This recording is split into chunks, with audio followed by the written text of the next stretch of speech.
Hey everyone, I am Kat B.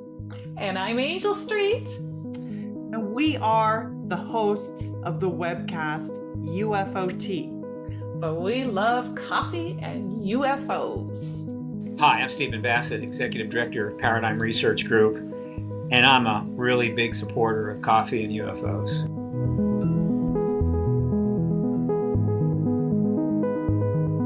Hey, welcome back everyone to Coffee and UFOs, two of my favorite subjects. And I have two great UAP UFO enthusiasts and investigators with me here, Marianne, Robb, and Dave Rich. They are you the founders of UAP-PD? Yes, we are. You're the founders, right? Okay, so this is a really interesting subject. I think that all investigators will really appreciate.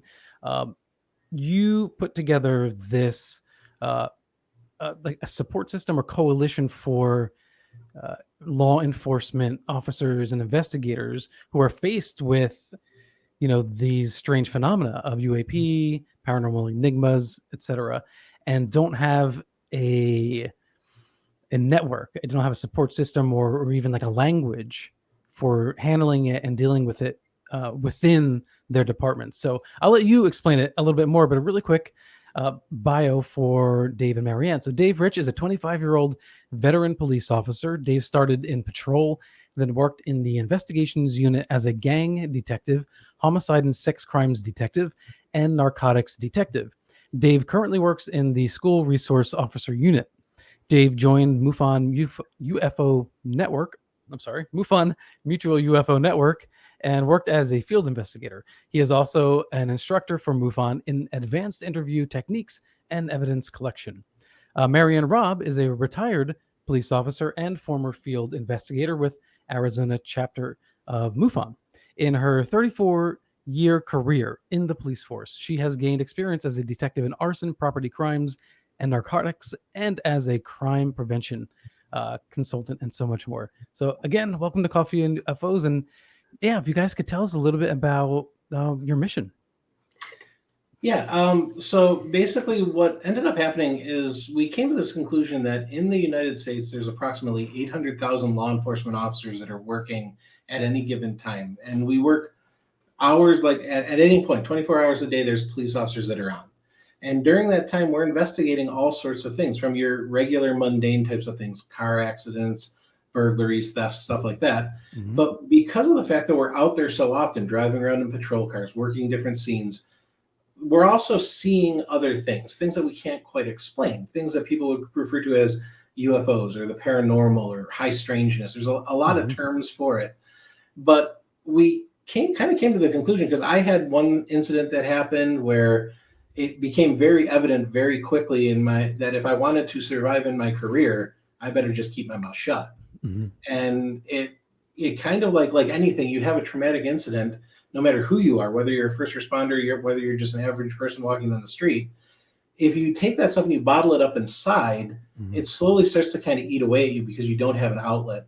And so Marianne, when she retired, she kind of escaped and was able to kind of get free of that kind of stigma that we faced. I personally have less than a month, and then I'm going to be retiring as well.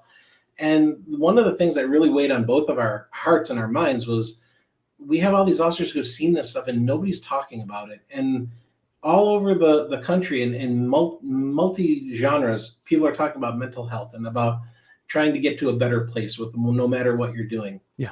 And it's an area of law enforcement that is kind of not so much being neglected as much as it's so hard to venture down that road. And so what we did is we designed this group as an outlet for officers where they can contact us. They can let us know about what happened in a safe environment where we're willing to listen to them, take down the information, kind of chronicle it so that way it doesn't disappear. Mm-hmm. But more importantly, it's giving these officers an opportunity to kind of get this stuff off of their chest in a safe environment. And one of the things that we're actually doing is we're doing different presentations about this very topic. And in that presentation, we kind of break down for the average, people in the audience, what are these stigmas that we face? Because mm-hmm. we just did a talk in Tempe, Arizona last weekend, and it was actually, I thought it was kind of surprising because we talked for about a half hour about the stigmas and like what it is to be a police officer and all the different training that we go through to get there to help establish why these stigmas are so detrimental to officers. Mhm. And then we talked about 10 cases that we, both historical cases and cases from officers who have disclosed stuff to us. Mhm. And the thing that really shocked me was that how many people wanted to know more about these stigmas and why, if the government is now acknowledging that UFOs exist, why are police officers still kind of so tight-lipped about it? Yeah, Dave, So- you mentioned training. You do that. You're referring to training that you do now for people who have these experiences, law enforcement officers.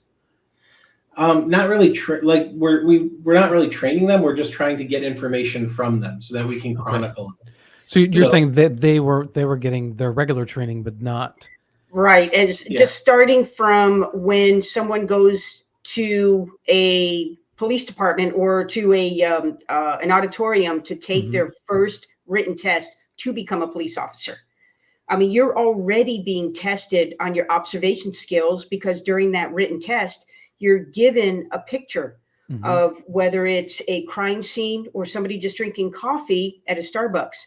You've got 15 minutes to look at this picture, then they take it away and you have to answer numerous questions about this picture that you saw for about 15 minutes. So you're already starting the training of observation Mhm. from day one. And then after that, it is you go through all kinds of over a year. I'd say at least About a a year, good yeah. year of training to become a police officer before you're handed those keys and says, okay, get in your patrol car and head Yeah. out. Yeah, a question for you. So I guess this would probably apply to UFO investigators as well. So if you're training yourself to be keen, right, to observe really well, Yeah. could there be a side effect that you start looking for things that may not necessarily be what you think they are, because Well, you're in that kind of mindset? You're gonna notice more because as you become an investigator, whether it's a criminal investigator or an Mhm. investigator for like MUFON or something like that, you do gear yourself to be more observant. You're looking for those things that are out of the ordinary. Mhm. So there will be a certain level of whether you're a field investigator, whether you're a criminal investigator, of an increased awareness that you're going to have, or situational awareness will be increased. Sure. And a lot of this kind of goes into the whole how much you put forth to become that investigator. And the reason we kind of explain that is so that way when we explain the stigmas behind why we're not talking, Mhm. you can see this is how much it weighs, this is how much they had to do to get that job. And with one quick comment, it can all be gone. Yeah. And now all of a sudden you're out of a job, your career is over, you have a family that you're trying to provide for, and you no longer have an income. You spend so much time training for this one position. Yeah. You're not able to get it anywhere else because this thing is going to follow you no matter where you go. I was just talking to someone today, a friend, and he's a hunter, and I told him, I said, if you told me, we're in New York, right? If you told me you saw a moose, I would believe you. I would believe that you know what a moose is. He spent weeks, days, hours, months in the woods, doing hunting and observing. He would know what a moose is. If that same person then comes to me and says, I saw what I'm pretty darn sure was a UFO or was a Bigfoot, why would I believe him that he saw a moose but not believe him that he saw a Bigfoot? If you know this person that well, you shouldn't doubt if he says he saw a Bigfoot or he saw a ghost or he saw lights in the sky. You know him from before. He hasn't tried to impress you by saying, oh yeah, I know you talk about UFOs on your podcast. So yeah, I saw a UFO. I want to get on your podcast. No, he saw moose. He was moose hunting. And then all of a sudden he saw what this believed to be a Bigfoot, or he saw lights in the sky and he thought it was a UFO. You're going to believe that person. And I guess police officers, because of the stigma, we are not going to put ourselves out there. We are trained observers. If we saw something, yes, that is what we saw. There's no reason to embellish. There is no reason for any of that. That's the question, because it's like, if you are trusted, all y'all are trusted, right, to be observers. Why if you report something that is out of the ordinary, why do they suddenly they don't trust you? Societal norms. What I mean by that is this. We are really good friends with John Dover and Stan Milford, Navajo Rangers. Yeah. And this goes into the stigma, and it's part of what our talk is. If I'm on a stand, say I'm testifying for a burglary, stolen car, whatever the thing is, and a defense attorney looks at me, and I've just told people that I saw Bigfoot walking down the road. If he's on the stand and that defense attorney looks at me and goes, and it's going to sound something like this. So let me get this straight, officer. You mean to tell me, you expect us to believe that you saw Bigfoot walking down the street? That moment those words come out of his mouth is a question of my credibility. All he needs to do is convince 11 people in that jury box can believe that Bigfoot is real. All it takes is one person to go, you believe this guy? And societal norms will make all 11 of those people go like, yeah, sure. Yeah, no, clearly he's crazy. Clearly that's ridiculous. So the reason I bring up John and Stan is if you look at their culture, Navajo culture, their whole creation belief, Bigfoot, spirits, UFOs, they are the norm. If that same exact scenario that I just told you about played out in a courthouse on the reservation with John on the stand, and that defense attorney said that, and he said, yeah, I saw Bigfoot, 12 people in that jury booth are all going to go, well, yeah, I have too. Yeah, I mean, it's normal. It's no different than like if I'm on the stand and I say, hey, I saw a traffic signal. And everybody's going to be like, oh, yeah, it's a traffic signal. Big deal. Right. So that is where I think the point that it becomes a problem for officers, because all it takes is that one defense attorney to stand up in the courthouse and make that statement questioning your credibility. Now, everything you have done for your entire career has now become in question, because because society, as in general, is not to the point where they believe that that's real. We're just barely seeing it right now with UFOs, with the government coming forward and saying UFOs, hey, we want to look into this. There's could be something there. And you still have a lot of people that are still like, well, even though the government says there could be something there, I'm still not 100% on board. But if you have a culture like John and Stan have, where it's 100% on board, they don't ever deal with that stigma. So it's a part of their everyday job. They would respond to calls for that type of topic and investigate it. Where when we get dispatched to calls like that, dispatchers are laughing. People are, you're going to hear it in briefing the next day. You better hope you got thick skin, because you're going to have a tinfoil hat left at your locker, and you're going to have like bumper stickers put on your patrol car, like I just got here from Mars or stuff like that, because our society isn't quite as accepting of those things yet.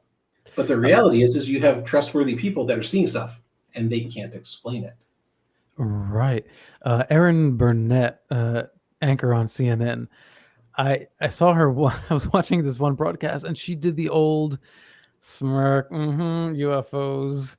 And how can you interview someone on the subject with that derisive kind of attitude, dismissive attitude, and yet report it on national television? So you're right. I mean, if somebody's at home watching that, they're not going to say anything. They might not say anything. Yeah, and so then add on top of it for police officers, threat to our career, because the moment that defense attorney says something like that, and everybody starts laughing in the gallery, and the jury finds the guy not guilty, that defense attorney is going to tell every other defense attorney friend that he has, hey, if you go up against him on the stand, just bring that up. He said that, and you'll win your case. And your entire credibility as a police officer, your ability to testify in court, is now useless.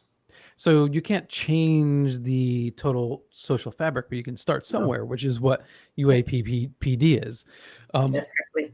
So once someone comes to you and says, this is what I experienced, where does that person go next after they share that information with you? Well, what we plan on doing is chronicling all this information. So ideally, with our website, we would like them to contact us by the website. We'll then reach out to them. If there's someplace that we can get to local, we'd love to meet them face to face and sit down and have a talk with them and let them know that, hey, we're here to believe you. We're here to take your information down, just like no different that I believe you if we were out on a DV call or a traffic stop. I got your back right now too. We're going to take down that information. And one of the things that I want to push is we're going to ask them, we're telling them flat out, we want to write a book. We want to chronicle this information. We want to gather it up and put it somewhere where other people can read and see what it is. And we're going to let each officer tell us, do you want your name in the book or not? If you don't, I'm not putting it in there. I'll just put officers from this agency or officers from this part of the state, because it's ultimately it's up to them. I want them to be comfortable because it's all about a trust thing. We want them to trust us to come forward and tell us stuff. And we need to be trustworthy to them, that we will not run their names all over everything and stuff.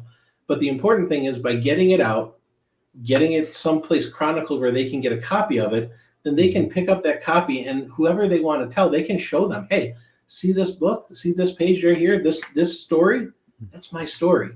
And they can tell it to whoever they want to, knowing that that is also giving them credibility, because now it's in a printed word. It's something where people have gathered with them and talked with them, gave them this opportunity to get it out, and gave them an opportunity to then use it to try and make themselves feel better and start healing from a trauma. And just like what Dave said about getting it out, it's just, I consider it just like a bad guy does a crime and he's got it bottled inside and he's just ready to explode. Finally, as Dave is a homicide detective, talks to him, gets a rapport with him, starts talking, and then the guy just blurts it out. What happens after he blurts it out? He relaxes. Finally, I got it out. And I think that's how police officers are also, is that they're bottling this inside.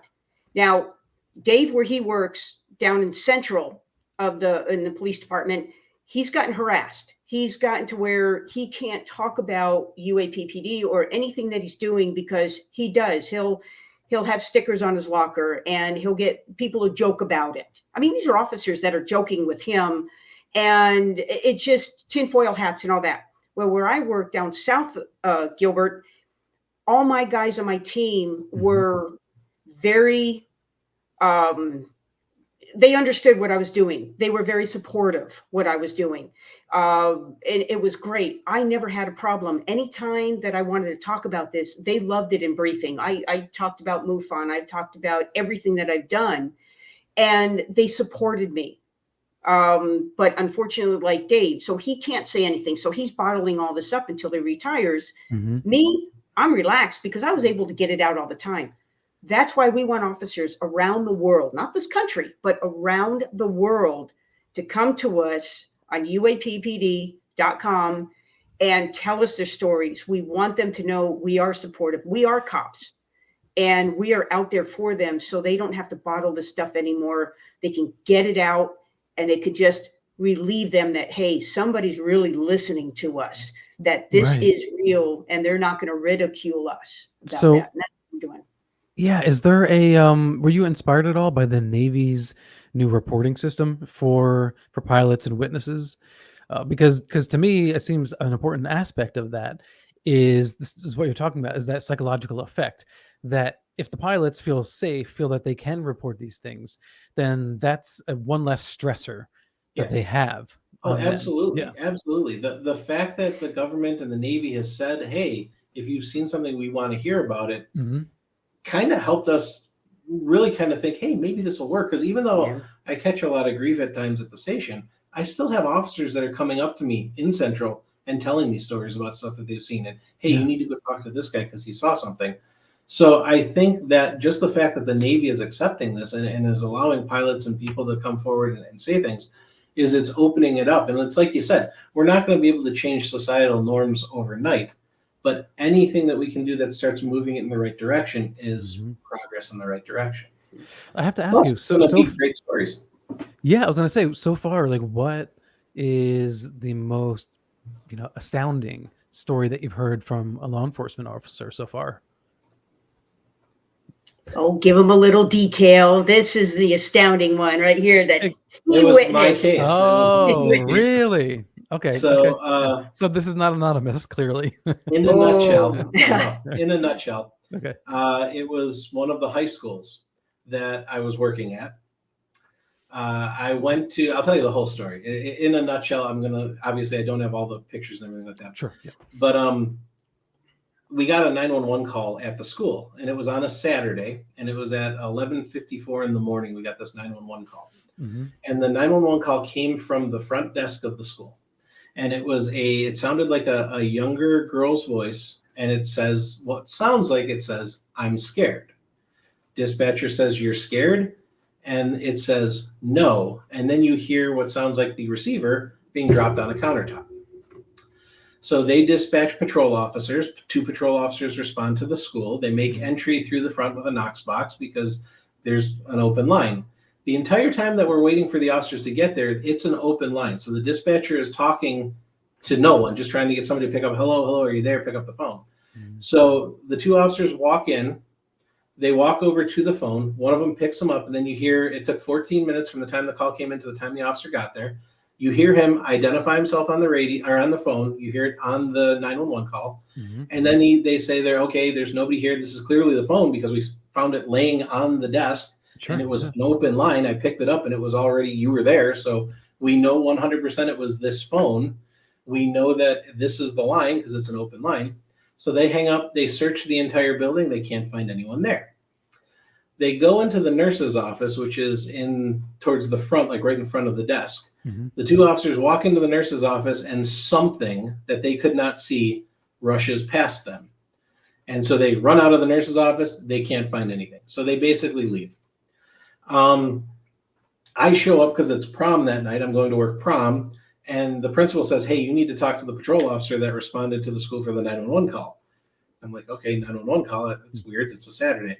So I contact the patrol officer and he's like, dude, your school's haunted. And I'm like, okay. And so I tell my sergeant, hey, you're not going to believe this. This is what the guy did. My sergeant at the time was very big into the paranormal. And so he's like, you need to investigate this. And I was like, why do I need to investigate this? And he says, misuse of 911. And so, okay, I guess I'm investigating this. That's legitimate. Okay. It is legitimate. So I run down this case. Now, keep in mind, at this time, this is like my first real experience with stuff as an adult that was unusual. So the entire time that I'm going in this, I'm like, there's some sort of explanation. I'm going to find something. So I run down everything. I check with dispatch. If the call came in from a classroom and it went routed through the front desk, would it come up at the front desk or would it come in the classroom? Mm-hmm. And dispatch says it would show that it came from the classroom, not the front desk. And that doesn't explain how the phone got off the hook and it was an open line. So then I'm like, okay. So then I run down, I get with the school people. I check the phone box outside to see if somebody tapped in. No, nobody tapped in. I take the phone off the hook and see how long before the phone disconnects. It disconnected after 15 seconds. So then I get the great idea of I pull the 911 tape and there's a security camera. So I get the security footage from the school. I take the security footage. I go all the way back to 6 o'clock in the morning and I watch. And that phone that is in question is almost dead center of the screen. I watch the video footage from 6 a.m. till after the officers get there. Mm-hmm. Nobody goes near that phone. So there are 3 sets of motion detection lights that click on when you get close to this area. Mm-hmm. There's one set outside the desk, one directly over the desk, and one behind the desk. While I'm watching the video, I see a security guard walk in at about 7 o'clock in the morning. I see all the lights pop on. She grabs some pens and markers, doesn't go anywhere near the phone, and she walks out. Doors shut, locks. 20 minutes later, all the lights go back off. At about 10 o'clock in the morning, the lights just over the desk click on. Now, I don't understand how anybody could have gotten to the desk from either direction because neither of those lights clicked on, just the ones over the desk. But it was on the security camera. Yes, I'm watching the video footage of it. Mm-hmm. And then they click off 20 minutes later. At the time when the 911 call came in, there's nobody at that desk. Now, the security footage is not detailed enough to see the phone come off of the cradle, like the receiver come off the cradle. Mm-hmm. But you can see that there's nobody near the phone. None of the lights come on. Nothing happens. So I then watch the 2 patrol officers. They enter from the bottom of the screen. So this is 14 minutes later. I see the one go over. I see him pick up the phone off the counter. I see him talk to the dispatcher. I see them hang up. I see them check. There's only 3 entrances into this building. I see they walk all the way around. More importantly, I see the two of them go into the nurse's office, which is at the bottom of the security footage. Yeah. They walk in. 5 to 8 seconds later, they both come running out, and they're looking around, clearly agitated, and then they look real nervous. So then they leave. Mm-hmm. So I'm like, okay, so I can't explain this. So I have the 911 audio analyzed to try and figure it out. They're like, well, it's not computer generated, it's the voice of something. But more importantly, they slow it down and amplify it. And you hear that the voice doesn't actually say, I'm scared. It says, I scare. So when the dispatcher says, you're scared, it says, no. And then drops the phone on the counter. That's nuts. Okay. Oh, we're not even done yet. Okay. It gets better. So again, boss told me I had to look into this. I'm still Mhm. like, there's some sort of explanation. I just haven't figured it out yet. So I start talking to all the people in the front office. I end up finding out that the girl who was the receptionist claimed to be a psychic medium and that she could talk to the dead. So I talked to her. She emphatically denies any involvement with this. And I was like, okay, well, that's weird. But she was pretty adamant that she had nothing to do with it. And that's the moment when I realized, hey, wait a second. When they first encountered this, whatever it was that they couldn't see, it was actually in the nurse's office. So I go over to the nurse's office. I walk in, talk to her, friendly, hey, what's going on? She's great. I've known her for a couple of years. I've been working there. I talk to her. She talks to me almost every day. Mm-hmm. The moment I bring up the possibility of something weird going on with the phone, weird phone call, don't know who it is, she clams up. Doesn't want to say anything to me. So I'm like, okay, that's odd. So I leave. I come back a couple hours later, just like, I'll approach it again, give her a couple of minutes. And so again, when I first walk in there, she's joking around, talking, everything like that. I bring up the topic of the phone again, and she clams right up again. At this point, I'm like, we in the business, that's what we call a clue. Something's going on here. So I'm like, I'm going to give her a couple of days, and then I'll go back and talk to her. A couple of days go by, I go back in. Again, same type of thing. She's friendly, everything like that, until I bring up the phone call. At that point, she drops what she's doing, looks at me, and goes, fine, I'll tell you. And I'm like, tell me what? She proceeds to tell me that when she was a child, her house was haunted, and she has had this spirit that has followed her every time she moves. It follows her from place to place. A week after she moves into a new house, it'll go there. And she described it like the dog will be barking at nothing in the corner. She'll be downstairs when she's alone and hear doors slamming upstairs, footsteps running around. And I'm looking at it, she tells me all of this stuff, and it's been following her entire life. And so I asked her, well, why did you not tell me when we were talking before? And she's like, 2 weeks ago, everything at the house stopped, and it was peaceful. Oh. And I'm like, why are you telling me now? And she's like, last night, everything started at the house again. And so I ended up going back and found that we had 2 other 911 calls that had happened that coincided when everything at her house ended. Mm-hmm. But they were 911 calls that came in weird, but we couldn't understand what was said. So it wasn't as good and clear cut as this one that we had. So I don't know what it was. I can tell you what it wasn't, though. So going back to the beginning of the camera footage, where did the phone come into that? Like, if you're looking on the camera footage, the desk base. I wish I had the pictures because I'd show you. The desk is kind of like in the middle of the screen, so it's looking at the security footage above the front door that looks right at the reception desk. Yeah. So about halfway back on the reception desk is where the phone is. So when the officer walks inside, he just walks to the front of the desk and picks up the phone right off the counter. So you can't see the phone in the footage. You can see where it is. Yeah, you can see where it is. And when he picks it up, you can see it. But because the desk has that like overhang thing, you can't see the phone itself to zoom in and see if it goes off the receiver. Right. That's what I was wondering. But that's why I checked when I was doing it. I was checking to see, well, maybe the phone fell off and was just laying on the counter anyways. And so that's why I checked the phone to see, well, how long after you take it off does it disconnect? And it was 15 seconds after you take it off, it disconnects. And that still doesn't explain how the 911 call came in and how was it an open line when the officer got there. Yeah, it's not like when security is installing security cameras that they're thinking we should we should put one on the phone. Zoom in on this phone. We should make sure we got this area covered, right? We got to zoom in on this phone. No, they zoomed in on the front desk. Get that pencil sharpener right there. But on the plus side, we were able yeah. to see that nobody could get to that phone without being seen on the camera, and nobody goes near it. That's the crazy. cool part of this whole story of his is, whoever's out there, if you want to hear the rest of the story, I have. You have to come to one of our meetings, because you you actually have the 911 call. Yeah, we that was played called it in for people to hear. We've actually had people tell us that they had nightmares about it. Well, you know what? This really upsets me a little bit because I'm a firm believer that if I don't want a spirit to follow me home, that I won't. Am I delusional? Well, I'm not a ghost expert, but certain people have certain things that happen to them. I like to think of it like this, and this is a very basic method of thinking about it. Like certain people are good at slamming a basketball. Other people are really good at swimming. Some people might be really good cooks, and some people can burn water when they try boiling it.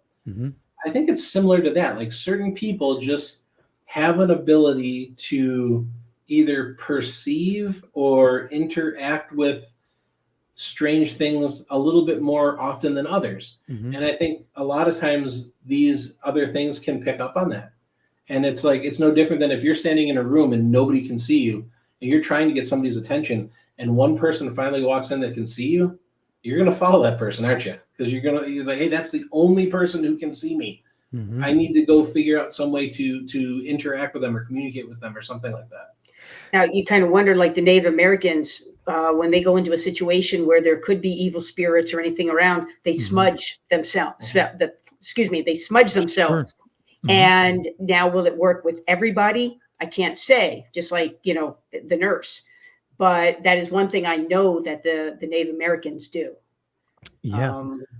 But I think also having that faith of the true belief that nothing's going to follow you home, depending on what your religious belief is, that could be all you need, because everything in this world has different vibrations, different frequencies, different interactions. And if you spend your life and you are a devout believer in a certain religion, and one of the tenets of that religion is your belief that if I don't believe that it's going to follow me home, it won't follow me home. I believe that if you truly believe that, I know it's a lot of believing, but I believe that that would work, because I think one thing that we have to remember is we're in this world. They're not necessarily in this world. They're kind of in this world. So I think any way you look at it, I think we have more authority and more dominion over this planet than they do. Or at least in this level of reality. Yeah, on this level. Yeah, on this level. Yeah. I mean, I am a devout agnostic, and I really believe that it's not going to follow me home. There you go. That might be all you need. Right. So this is now a believers podcast, apparently. So I guess that can go in reverse, right? So if you really believe, like people talk about the CE5, right? Like if they really have like this intention of calling down a UFO or whatever it is, maybe that's what it takes to make that happen. Because there are people that they swear by it. They really do. Yeah. Well, and I think we live in a world, and I like to use this phrase a lot of times, is like I've never seen a UFO. I've never seen a cryptid, Bigfoot, anything like that. I've had some experiences with paranormal stuff, but I don't know if all that stuff exists, but I'm smart enough to realize I don't know everything. And maybe there is a lot of truth behind what you're saying there. And maybe there is. And again, another analogy we like to use is maybe it's just technology we don't understand yet, or something, not so much technology, but something we don't understand yet. Like if we take a cell phone right now and we go back 100 years, people are going to look at it like it's magic. Yeah. But we're like, it's a cell phone. If I take a typewriter from 100 years ago, that we look at it and go, well, this is like so archaic, it's crazy. And we go back 100 years more and show them that typewriter, that to them is magic. Oh, Dave, you don't even have to go that. You don't have to go that far. Have you seen that video? The video where the father puts a rotary phone in front of his two kids, and they're looking at it like they have no clue what it is. No clue. And these are kids that they can play really complex video games, I'm sure, and like navigate these apps and phones. and they're like dumbfounded by the most Well, simplest. You know? and that's why, like, part of what we believe in, what, like quite possibly like 50 years from now, we may look at stuff that right now the three of us are looking at going, this is just mind blowing. Yeah. And 50 years from now, people are going to look at it going, yeah, that's like everybody does that. It's kind of normal. Right. And I that's what I believe is I believe it's just we haven't figured it out yet. Oh, you broke up there for a sec. So, we have a couple minutes left. The meetings that you guys are putting together, are you doing virtual meetings, in-person meetings? Oh, in-person meetings. In person, okay. Our next meeting that we're going to be having is going to be at the Tucson MUFON, which is Tucson, Arizona. And we'll be doing that on June 17th at the Elks Club there in Tucson. And we're going to be doing it from noon to 2:00 in the afternoon. Yeah, I don't know if you've noticed this, but she's quite a ham. So, like, anytime she can get in front of a group of people, she's all over it. Is that Sure. the pot calling the kettle black, or Amen to that? Yes. I don't know. But no, if there's a organization, say back east, that wants us to do a meeting for them, but they don't have the money to fly us out, we'll be more than happy to do a Zoom meeting also. But we like to be in person. When the COVID and all that happened, I was biting at the bit to get out to be with people. Yeah. We do like to be hanging out with people, and we are people. Is that word? People, something like that. But we don't want to do Zoom. We don't want to be this computer meeting place. We want to be out there with people. We want them to share stories with us. They want us ask us questions. And I think by being in person, you're interacting with people on a different level than over a screen. And I mean, you can get a lot of stuff through a screen, but when you're like at our core, what we're trying to do is trying to help people heal and help people recover. And I think that ability to see people and talk to people one-on-one, like I truly love being on stage in front of people, because I'll be talking and I'll see the reactions on their faces. Yeah. And if I see the way that the crowd is reacting, I can alter the talk to go more with what they want to hear versus, maybe it's kind of dry material at a certain point or something like that. But more importantly is like these breaks. Like, we're always trying to talk to people at breaks, at the end, answering questions. Because a lot of times people, they even in a Zoom type of format, they won't want to send questions in. But if we're standing there face to face, they'll come up and say something. And then you never know where that conversation can go, because you can have some amazing conversations with people that you never knew were going to happen originally. Well, and you've got older people that don't know how to use a computer, might not even have a computer. So they can't see our presentation. But going in person, I can take a taxi, or I can get a friend, or drive myself. But I just don't have the technology to get you on a Zoom call. So anytime we can do things in person, that's going to be our number one way of doing our meetings, and also just contacting people and just being there, answering questions and meeting people. Yeah, I'm with you 100%. I mean, that's partially why I joined MUFON too, is to actually get out there and talk to people eventually in person more often. Right now, it's most of those reports are online, as you know. Right. But I just got this really fascinating case with a video just recently, and I mean, those videos where people are freaking out, because of what they're seeing, and you can feel that emotion kind of come through. And so there's just something so visceral about that. And you're right. I mean, doing this is awesome. I mean, I love podcasting. I love it, video casting. But when it comes time to kind of have that almost group therapy atmosphere, it's always better in person. There's just no doubt about that whatsoever. I mean, all kinds of recovery and therapy groups have proven that over the decade. That's just the way human beings are. We're meant to kind of to interact and be close to each other. We're social creatures. We are. Yeah. Now, one last question. So can, active duty law enforcement, or anyone, learn techniques to apply on the job now?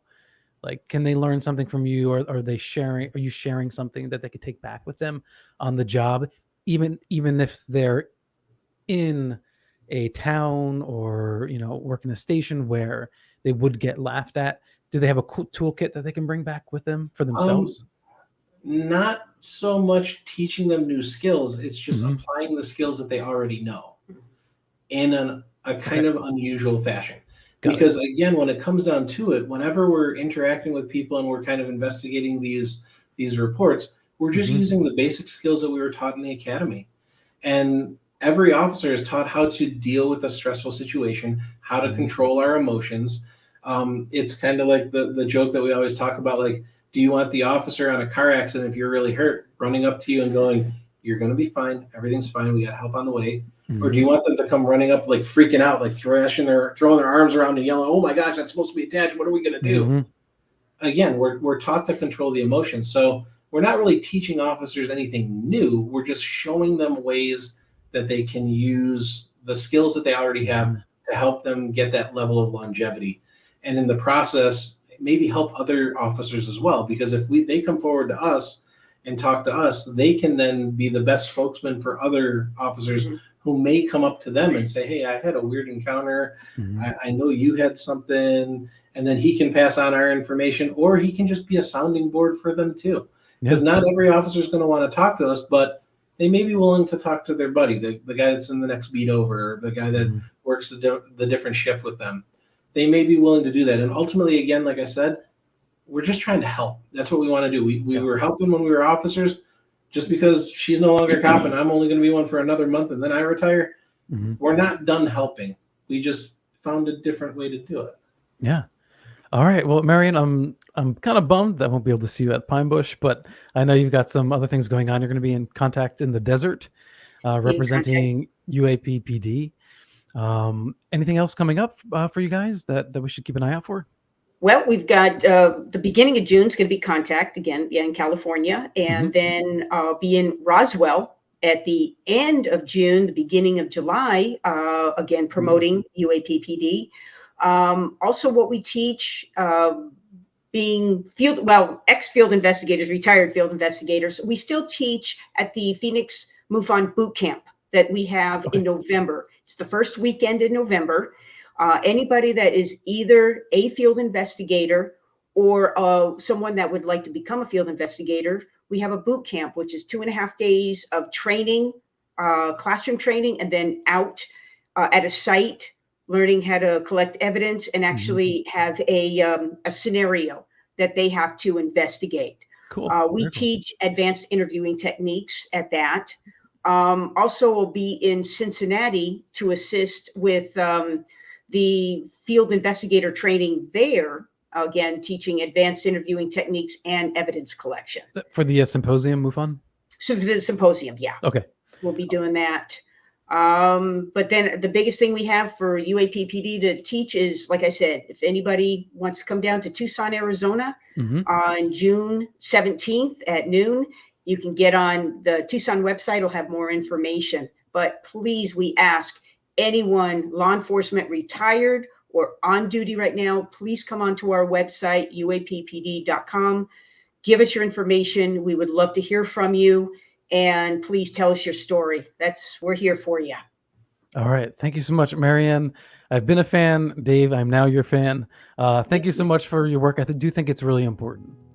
Thank you very so much. I appreciate it. All right. Thank you all for joining us for this episode of Coffee and UFOs. If you want to support this channel, please subscribe, like, comment down below, click the notification bell so you don't miss up pop-up shows like this. And of course, if you're a podcast listener, please leave a review and rate. I appreciate all of your effort and support. Thank you so much. Until next time, peace and love.